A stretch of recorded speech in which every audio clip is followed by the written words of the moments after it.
Okay folks, it's time to put those demons to rest.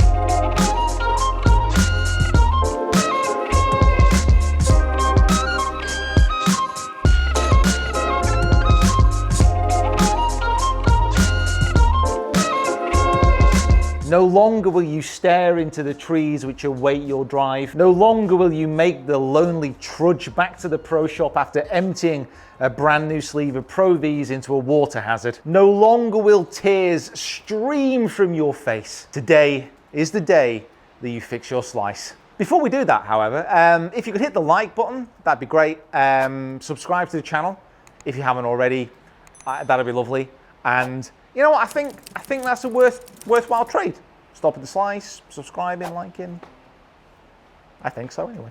Now, if you want to fix your slice, there are so many videos out there that this one might just be a drop in an ever-expanding ocean of anti-slice drills. But those who find it may be endowed with a lovely little secret. However, there's absolutely nothing wrong with the other advice that is out there. There are so many really good anti-slice videos and they could work for you. So please, check them out. But I think this will go to the heart of what many people struggle with if they are slicing the ball. So first of all, a brief overview of why you might be slicing the ball I think is important. And this is all very much within the language of a right-handed golfer. If you are a lefty, please switch it around. Or maybe watch this upside down. No, that doesn't work.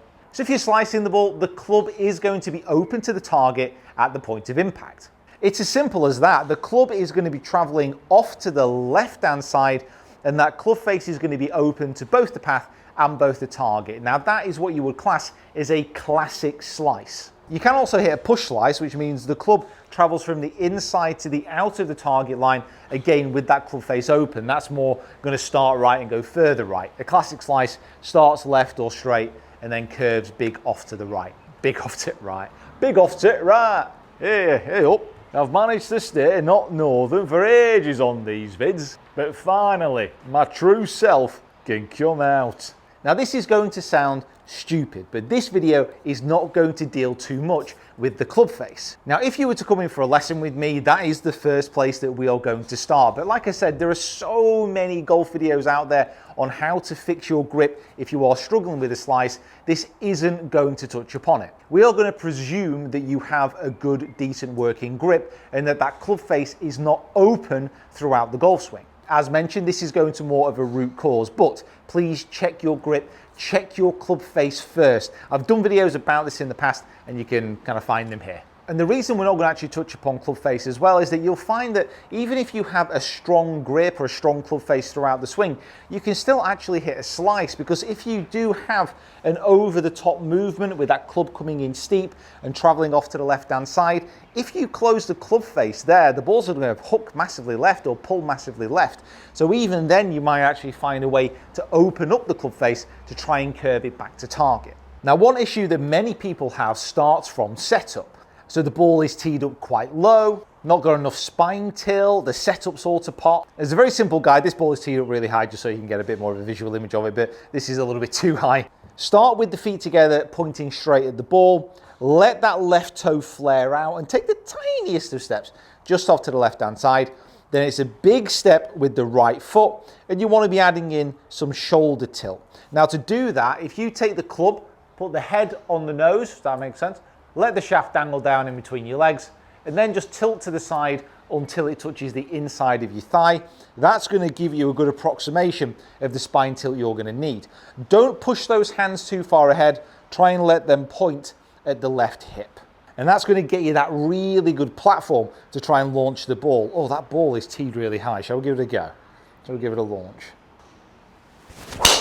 Oh! Yeah, that's a bit too far left. It didn't slice though. The reason the spine tilt is quite important is it allows you to turn nice and deep into that right hip. You want to be getting that rotation because you want a nice full turn of the upper body at the top of the swing. And that's where we're going to be focusing our attention. So we're going to focus here on what is happening to the right arm and the right shoulder at the top of the swing. So I've got that set up. We're turning up to the top. Now just notice how my right shoulder here is sat down a little bit. Now this is in external rotation. Now what we mean by external rotation is as I'm up to the top here, I can kind of shrug this right shoulder downwards in this type of motion. Looks like a bit of a mental dance move, but that's the type of movement I can make. It's that shrugging behind.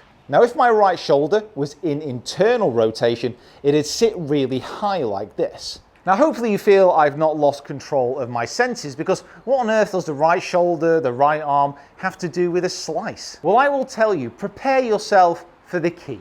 Prepare yourself for the secret. So during the downswing, which is obviously, the most important part of the swing, if this right shoulder is sat in internal rotation like this, it's going to be a lot easier to start moving down and start moving steep. And once you start to get into this down and steep motion, the club's going to start moving left, and that club face is going to have to be open to try and get the ball back towards your target. This is why sometimes it doesn't matter, even if your club face is closed, you're going to try and develop that curvature back to the right.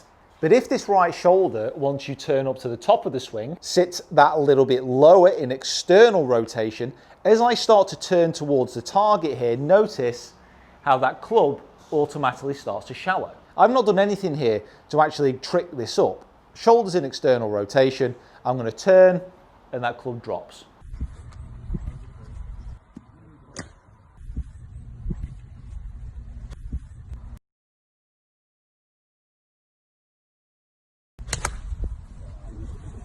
So do you see what I mean by a root cause? You can try and fix a takeaway, you can try and close that club face, you can try and get that club moving shallow from in to out. But if you get to the top of the swing and your body isn't in the right position, it's just going to make it so much harder. Now, a really good way to practice this, just take your left hand, put it on the right shoulder. You can do this with an iron, you don't have to do this with a driver, but it's a driver video, so we will persist. So in that setup position that we've spoken about, keep the left hand on the shoulder, turn up to the top, and just try and get the feeling that you're pushing that right shoulder a little bit down and backwards. Now you'll notice here that my club has got really laid off, very Sergio-esque here.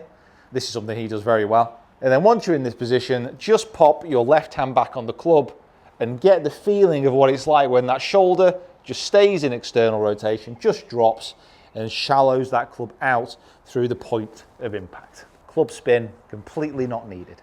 So have a few goes at that, really feel like that shoulder is sat down at the top of the swing. And then once you got the feeling, again, focusing on the right shoulder, feel like you're turning it out at the top of the backswing. Oh, give it a rip, I tell you what. Oh, sit down. Oh, actually flew the net. Now, before you jump from your seat, sprint to the local driving range. There is something that you should know. Using the right shoulder, getting it sat into that type of position in external rotation, you could need to work on the elbow. So to get the elbow pointing a little bit more down, to get that shoulder sat, you're gonna have to try and maintain the posture. A lot of people are gonna wanna just lift up and out to try and get that shoulder back. In other words, it's going to be hard work. And a lot of people, they don't want to do that. They want the quick fix. They just want to close the club face. And that's fine if you don't have the time to practice, but understand that you need to understand the root cause and you need to go to the root cause of a problem if you actually want to fix it into the long run. This isn't a quick fix. This is not a quick fix. This is actually going to take time and it's actually going to take practice. It's not the be all and end all, by the way. You can get a really high shoulder, really high elbow and start to have a bit of a reroute on the way down, but generally that's an inconsistent movement. Okay, everyone, just want to say a massive thank you for sharing your time with me today. Hopefully you've learned something. Hopefully this is the last slice video you will ever have to watch. Please. If you haven't already, please subscribe to the channel, like this video, smash it harder than you would a 8,000 yard drive on the moon, presumably. Get down into those comments below, let me know what types of things have helped you fix your slice in the past. Remember, when we share, we will all learn together. Okay guys, thank you so much for watching, and we'll see you next time.